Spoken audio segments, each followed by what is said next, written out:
Hello there guys, and welcome back to the channel. Thank you very much for tuning in.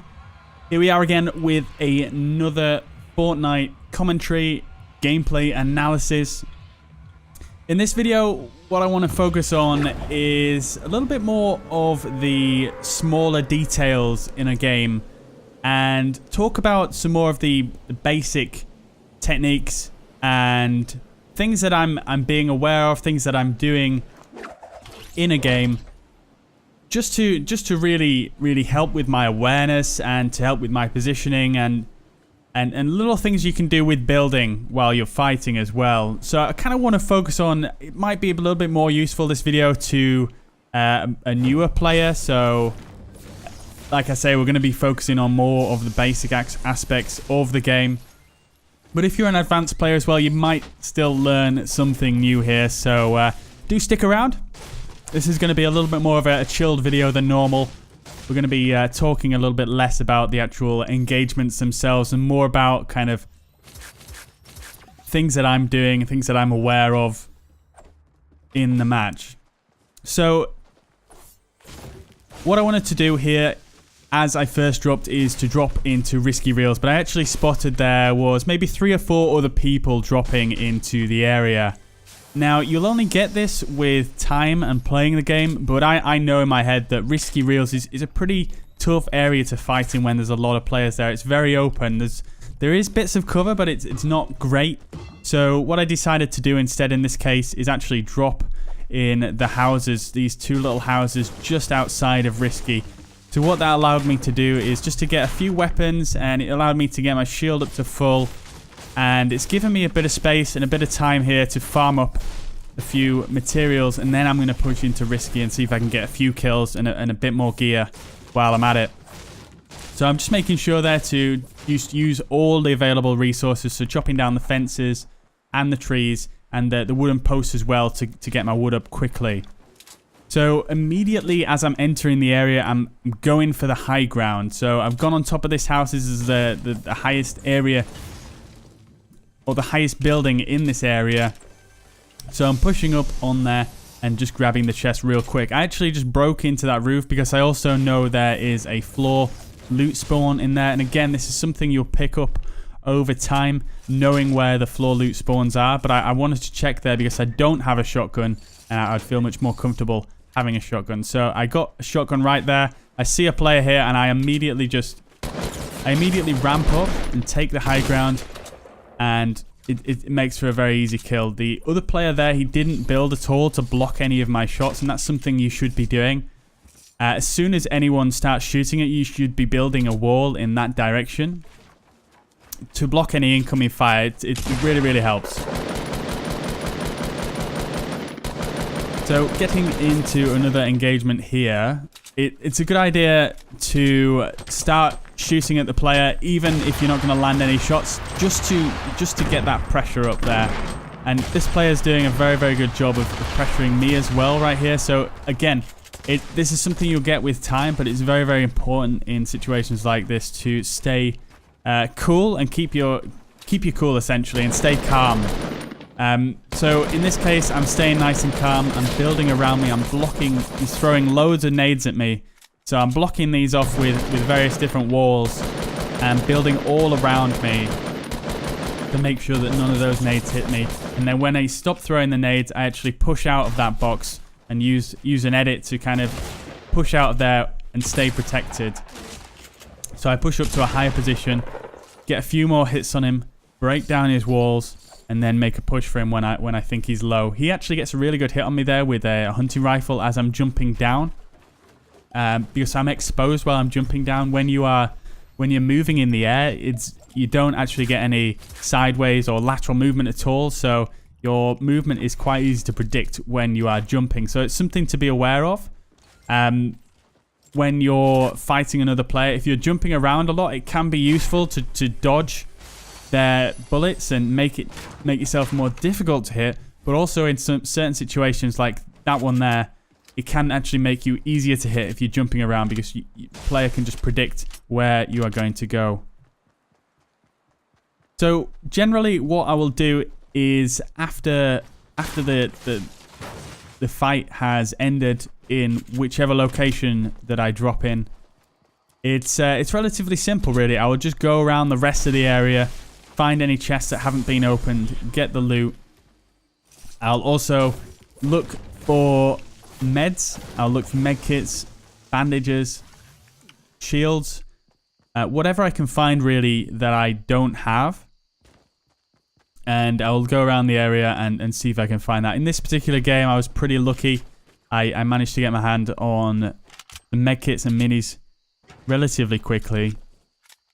So I didn't have to worry about that too much. I also got myself a decent AR and a pump shotgun and a blue hunting rifle, which is always nice. So off to a pretty nice start here, but that's what I would do. I'd just kind of make my way around the area and just make sure that I've covered as much as I can while there is a bit of downtime here. After the initial battle settles down, there's usually a little bit of time that you have just to look around and safely loot the area. But this is Fortnite, so don't forget that, you know, somebody could still be lurking around the area. Someone could be camping in a building somewhere just waiting for this moment.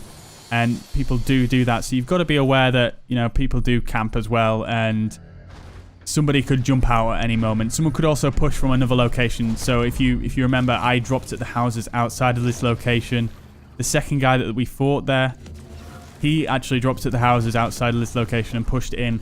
Some other players could have done that as well. So you've got to be aware of that. And again, that's something you'll get with time. But being aware of all these things really, really does help you actually develop a good sense of where people are coming from. And I mean, it's unfair for me to say that there's going to be a safe time in this game, because it's a good idea to think that you're never safe in this game. It is a battle royale. Anything can happen. You know, just make sure you're fully aware at all times that you know, somebody could creep up on you when you think you're safe. So I am rotating now out of risky reels. I have to do that because the circle is actually pushing me out of that area. And as I'm moving across, I'm making sure to gather resources wherever I can, chopping down the trees. And in this particular area, I don't feel like there is too many people around me. So I'm actually chopping down the trees all the way to get as much wood as I can do. In certain situations, it's wise to actually not chop down the tree fully, because it can give away your position quite easily. But in this instance, I thought I was pretty alone there, so I thought I'd just chop down all the trees to get as much wood as I can. So as I'm moving across here, you may or may not have noticed that I'm actually running around in the open with my sniper rifle out in my hand, or my hunting rifle in this particular case. So as soon as I see a player, I can attempt to line up a shot on them and try and get a good snipe on them, which is going to do some high damage very, very quickly. So it's a good idea if you do like playing with a sniper, and if you don't like playing with a sniper, and if it's for the reason that you're not very good with it, I highly, highly recommend just using it more. You know, you're going to get better over time. The more you use it, the better you will become with it.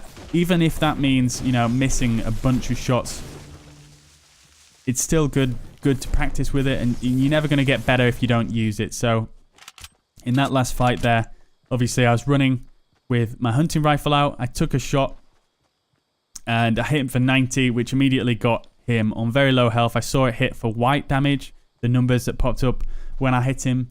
Hit for white damage, so I immediately pushed the player, and it made for a very, very easy kill there.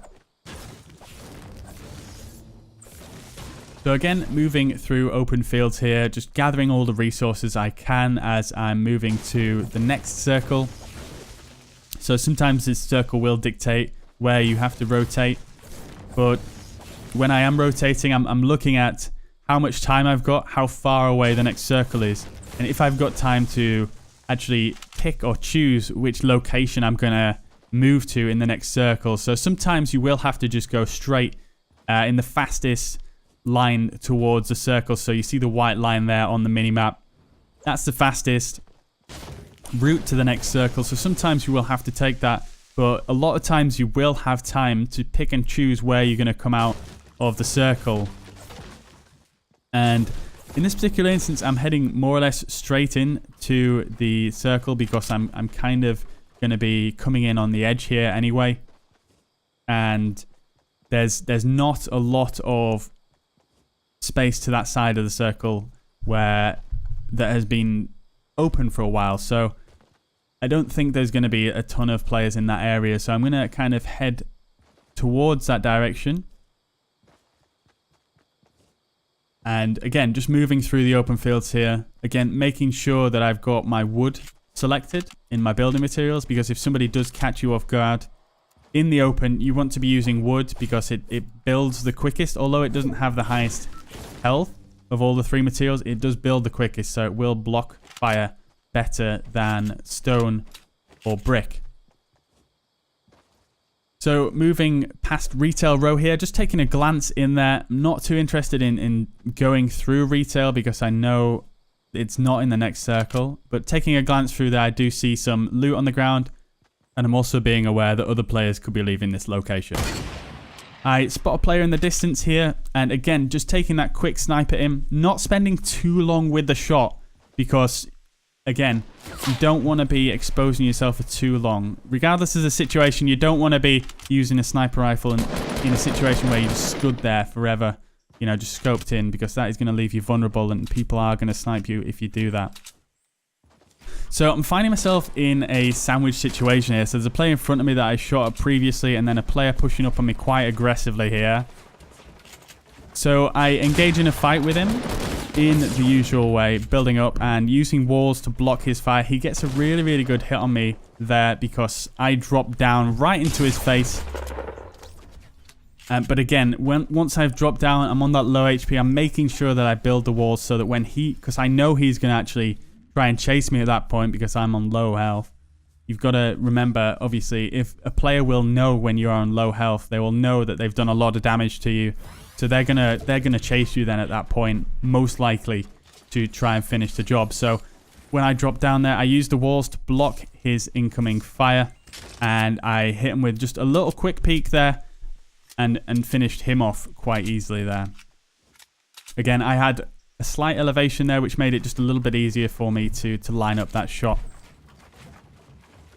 So this other player now, he actually pushes up on me, and I can see he's got a rocket launcher out, so I'm just aware of that fact. So I actually use an edit here to drop down on him, and I immediately throw a wall in front of me because, again, like I said, I know he's got a rocket launcher, and I know he's going to try and shoot it as soon as I drop down there. So if you know a player's got a rocket launcher, you've got to be very, very vigilant with building these walls to block fire because you know, a rocket launcher can do a lot of damage if it hits you or hits next to you. So build the walls. And in this actual case, when I built the wall, he fired like I thought he was going to do, and he ended up killing himself because, you know, exploded right in front of him. So going back to the beginning of that fight there, I was in a sandwich situation. I had players on both sides of me. You can either do two things in that situation. You can either box yourself up and hope that they fight each other, or you can push one of the players, and that's what I did there. I pushed that first player,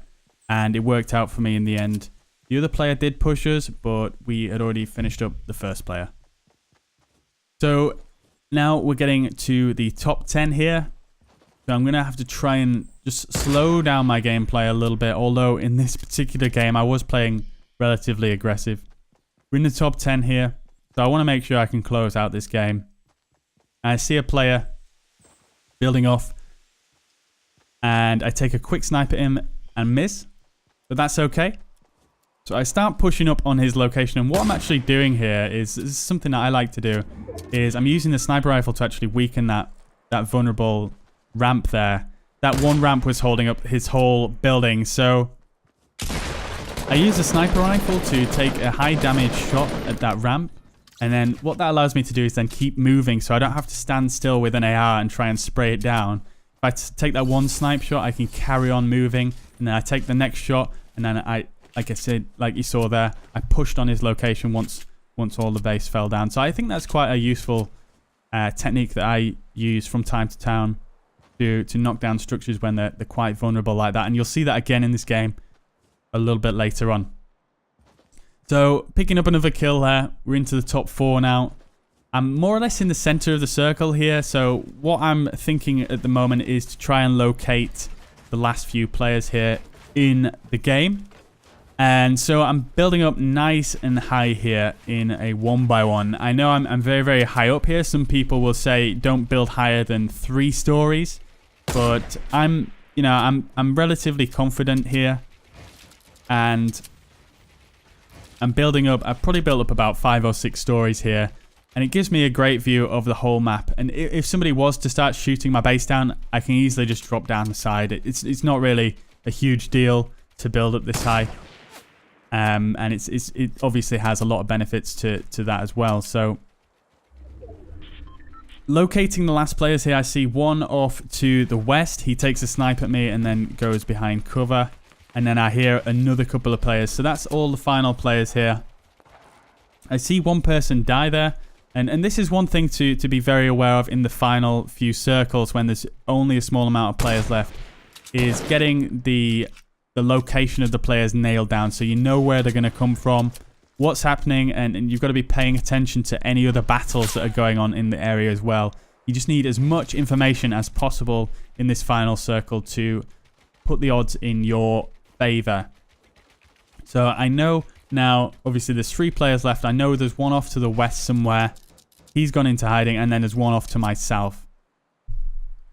So I'm going to keep looking in that direction and seeing if I can locate him, and then I see him there. He's actually building up nice and high above the trees, so I spot him relatively easily. And what I'm going to do at this point is I'm going to start making a push for one of these players. So you'll notice, or you may not notice, but when I started dropping down through the center of my base there, is one, I'm editing down the center of my base to not be visible to these other players when I'm moving out of my base. And 2, I edited the very, very top ramp to a single stairway. But I also, once I drop down, I also reset the edit so that you can't actually see from outside of the base that I've done that. When you edit the single strip staircase, it leaves like a little banister sticking up over the edge. So people can actually tell from a distance that you've actually done that and potentially moved out of that base. So you're giving them information there. So I made sure to reset the edit there. And it actually worked because that player didn't realize that I'd moved out of the base. Now, I see this other player. He has no idea where I am. I see him actually box up. He does the right thing here. He actually spots some loot. He wants to go for the loot. And he builds some walls around him to protect him. But I see that as an opportunity, so I make a push towards him. And what I actually did there was I actually broke down one of his walls and replaced it with my own wall. He actually edited his way out of his build before I had a chance to edit and attack him. So it kind of just went into a little bit of a scrap. But yeah, we ended up getting the better of him in the end just by building again and blocking his shots with walls. So what I do here again is I'm pushing up on the final player here. He's built up in a big base. I start to use my sniper rifle the same way as I did before to expose the bottom of his base there, because I've now got a grenade launcher. So what I want to do is take away that front wall on the bottom of his base. And what that'll allow me to do then is to get some grenades inside the bottom of his base there and take it down nice and quickly. So as soon as I've taken down his base here, I'm making a push towards him. He takes quite a bit of fall damage, so I know he's quite low on health. So I'm going to push him straight away. You want to push players that are on low health. It obviously puts them under a lot of pressure, and it gives you, a large advantage. You're already at a large advantage, should I say. So we get into a little bit of a fight here. I'm making sure to spam his walls down with an AR just to keep him under pressures there and to keep him building and to keep him moving around. And I'm making sure to keep the high ground here. So when he's going up, I'm going up. And this is a one-on-one for the game. So I know I can build up quite high without too much risk of being shot down, because it's only him that I have to worry about. Effectively, this should be the easiest battle of the game, because there's only that one player to worry about. You don't have to worry about anyone else interrupting your fight. So this should be the easiest battle of the game, really. So just carrying on to keep the high ground here and spamming down his walls. I probably could have played that a little bit more aggressive there and tried to take him out using an edit, but in that case he ended up messing up and dropping down onto the ground. He was on really low health anyway, and he died to 4 damage. So really that should have been an 8 kill win, but it was a 6 kill win. There was the other guy that killed himself earlier with the rocket launcher there. So that's it.